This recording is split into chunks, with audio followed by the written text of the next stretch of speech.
बहुत समय पहले की बात है। एक जंगल में बूढ़ा कमजोर बगुला रहा करता था।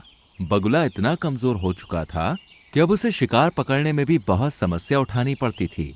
एक दिन बगुला एक तालाब के किनारे बैठा हुआ तालाब के अंदर की मछलियों को हसरत भरी नजर से देखे जा रहा था। तभी एक मछली बगुले को देखकर बोली, क्या बात है बगुला भगत, इतनी गौर से क्या देख रहे हो? मैं 2 दिन से भूखा हूँ। कमजोर होने के कारण मैं कोई शिकार नहीं पकड़ पा रहा। इस संसार में जो भी जन्म लेता है उसे 3 दौर से गुजरना ही पड़ता है, बचपन, जवानी और बुढ़ापा। तुम अपने जीवन के 2 दौर देख चुके हो, अब तीसरे का भी आनंद उठाओ। ये सुनकर बगुला क्रोधित होते हुए उस मछली से बोला, तुम अपने आप को समझती क्या हो? जब मैं जवान था तब किसी मछली की मुझसे बात करने की हिम्मत नहीं होती थी। लेकिन अब तुम जवान नहीं हो, अब जवान मैं हूँ। तुम हंसकर मेरा मजाक उड़ा रही हो। तुम इसी काबिल हो बगुले भगत। मैंने तुम्हारे चर्चे अपनी माँ और अपनी दादी से सुने हैं। जब तुम जवान थे तब तुम बहुत ही बुरे स्वभाव के थे। अब तुम बूढ़े हो चुके हो, इसलिए तुम्हारा मजाक उड़ाकर मैं तुमसे अपने पूर्वजों के साथ किए गए दुर्व्यवहार का बदला ले रही हूँ। बस इतना बोलकर मछली बगुले का मजाक उड़ाती हुई वहां से चली गई। बगुला उदास होकर जाती हुई मछली को देखकर अपने आप से बोला, काश मैं जवान होता तो इस स्वादिष्ट मछली को जरूर खाता। मगर बगुला नहीं जानता था कि इस दृश्य को दूर से एक कबूतर बैठा हुआ देख रहा था। कबूतर तुरंत उड़ता हुआ मीनू मौसी और रानू चिड़िया के पास जा पहुंचा और उन दोनों की ओर देखकर बोला, जब से मैंने बगुले का हाल देखा है तब से तो मुझे बुढ़ापे से डर लगने लगा है। रानू चिड़िया चौंकती हुई बोली, तुम कहना क्या चाहते हो?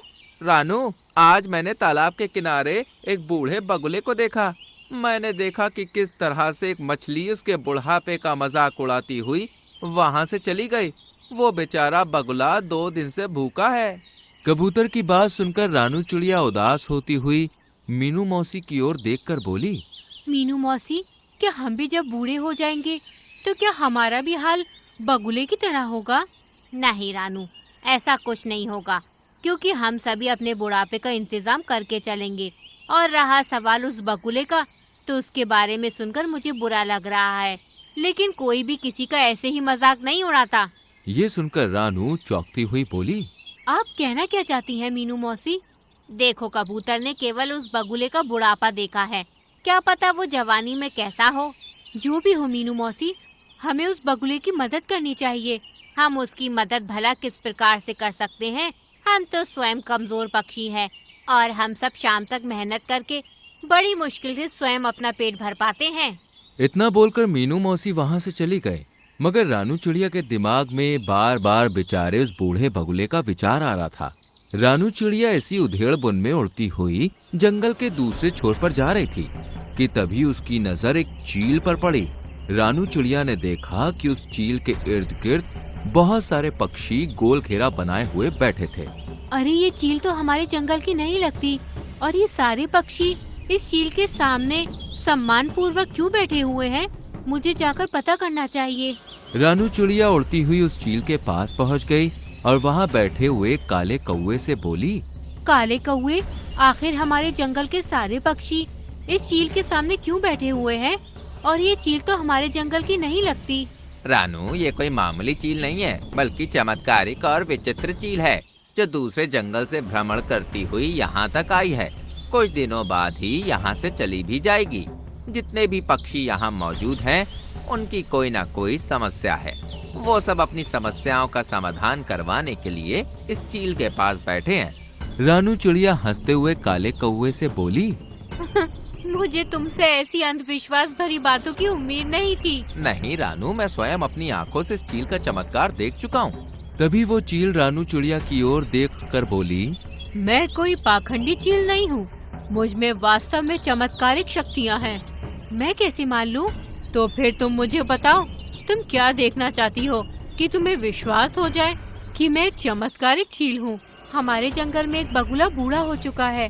बूढ़े होने की वजह से बेचारा वो शिकार नहीं कर पा रहा है। उसे कई कई दिन तक भूखा रहना पड़ता है और जंगल के प्राणी उस बेचारे बगुले का उसके बुढ़ापे का मजाक उड़ाकर चले जाते हैं। अगर तुम वास्तव में चमत्कारिक चील हो तो फिर तुम कुछ ऐसा करके दिखाओ कि वो बगुला दोबारा जवान हो जाए। रानू चिड़िया की बात सुनकर चील रहस्यमयी अंदाज में रानू चिड़िया से बोली, हमें प्रकृति के नियमों के खिलाफ नहीं जाना चाहिए। जो एक बार बूढ़ा हो चुका है उसे बूढ़ा ही रहने दो। तुम प्रकृति के नियमों को समझती नहीं हो। कहीं ऐसा न हो कि तुम्हें बाद में पछताना पड़े और दोबारा मेरे पास आना पड़े। सीधे सीधे ये क्यों नहीं कहती कि तुम एक पाखंडी चील हो और झूठ बोलकर यहाँ के पक्षियों को भ्रमित कर रही हो। रानू चिड़िया की बात सुनकर चील क्रोधित होती हुई बोली, ठीक है, अगर तुम यही चाहती हो तो यही सही। इतना बोलकर उस चील ने जमीन में रखा हुआ एक दाना रानू चिड़िया के पास फेंक दिया और रानू चिड़िया से बोली, ये एक चमत्कारिक शक्तियों का अभिमंत्रित किया हुआ दाना है। जाओ जाकर इस दाने को उस बगुले को खिला दो। वो बगुला जवान हो जाएगा, उसके अंदर जवानी जैसी ही शक्तियाँ आ जाएंगी। चील की बात सुनकर रानू चिड़िया उस दाने को उठाकर तुरंत उस तालाब के किनारे बैठी हुई बगुले के पास पहुंच गए और उसे सारी घटना बताते हुए बोली, जब मुझे कबूतर ने तुम्हारे बारे में बताया तब मुझे तुम्हारे लिए बहुत बुरा लगा, इसलिए मैं तुम्हारे लिए चमत्कारिक दाना लाई हूँ। तुम जैसे ही इस दाने को खाओगे दोबारा जवान हो जाओगे। फिर तुम्हें भूखा नहीं रहना पड़ेगा और ना ही कोई तुम्हारा मजाक उड़ाएगा। चील की बात सुनकर बगुला खुश होते हुए रानू चिड़िया से बोला, तुम तो वाकई बहुत अच्छी हो रानू, मैं इस दाने को जरूर खाऊंगा। जैसे ही बगुले ने विचित्र चमत्कारिक दाने को खाया वो दोबारा से जवान हो गया। बगुले के दोबारा जवान होते ही रानू चिड़िया खुश होती हुई वहां से चली गई। रानू चिड़िया के जाते ही बगुला अपने आप से बड़े ही घमंडी अंदाज में बोला, अब तो मैं दोबारा जवान हो गया हूँ, अब मैं इस तालाब की सारी मछलियों को खा जाऊंगा। तभी बगुले की नजर एक सुंदर मछली पर पड़ी। बगुले ने बड़ी ही बेदर्दी से उस सुंदर मछली को अपनी चोंच से दबोच लिया। सुंदर मछली बगुले से बोली, मुझे छोड़ दो। नहीं, तुम तो मेरा भोजन हो और केवल तुम ही नहीं बल्कि तालाब में रहने वाली सभी मछलियां मेरा भोजन है, मैं सबको खा जाऊंगा। बगुले ने उस मछली को मार दिया और उसे बड़े ही शौक से खाने लगा। शाम तक बगुले ने तालाब की आधी मछलियां समाप्त कर दी।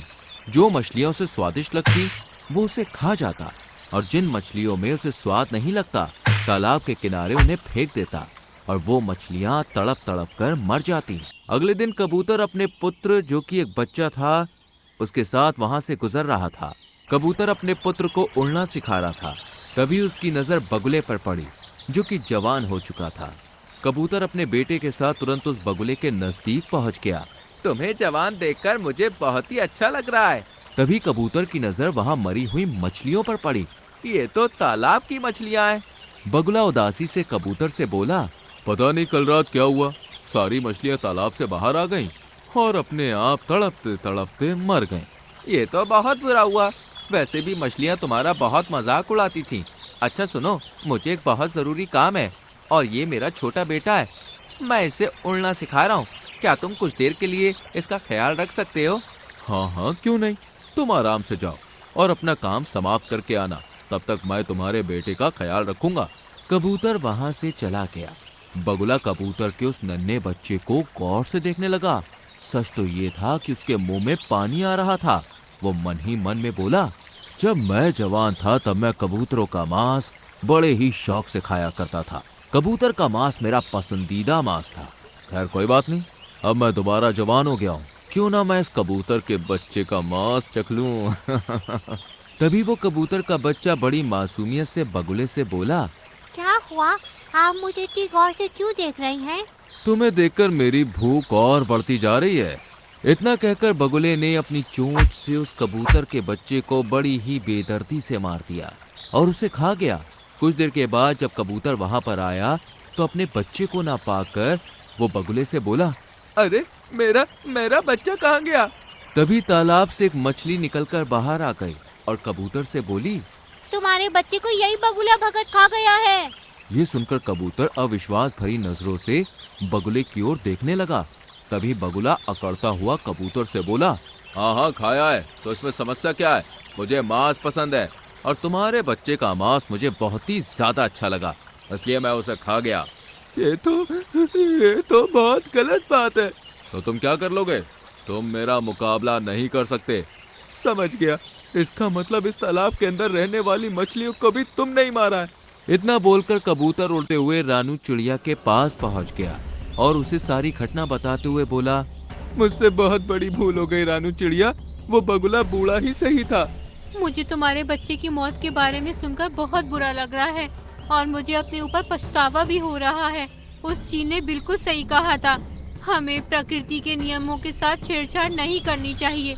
चलो मेरे साथ। रानू चिड़िया कबूतर के साथ उस चील के पास पहुंच गई और सारी घटना बताती हुई बोली, मुझे क्षमा कर दो चील, मैंने तुमसे कहा था परंतु तुमने मेरी बात नहीं मानी। खैर अभी भी कुछ नहीं बिगड़ा।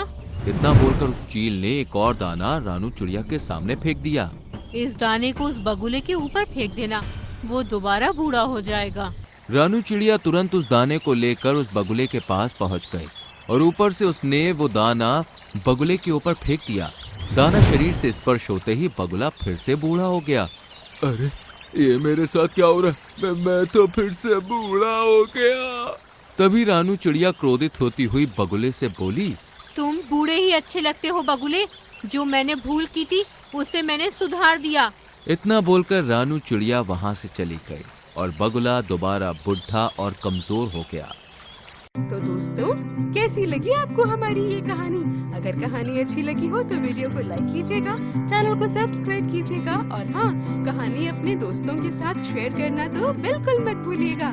मैं आपको मिलूंगी अगले वीडियो में किसी नई कहानी, नई सीख के साथ। तब तक के लिए बाय बाय।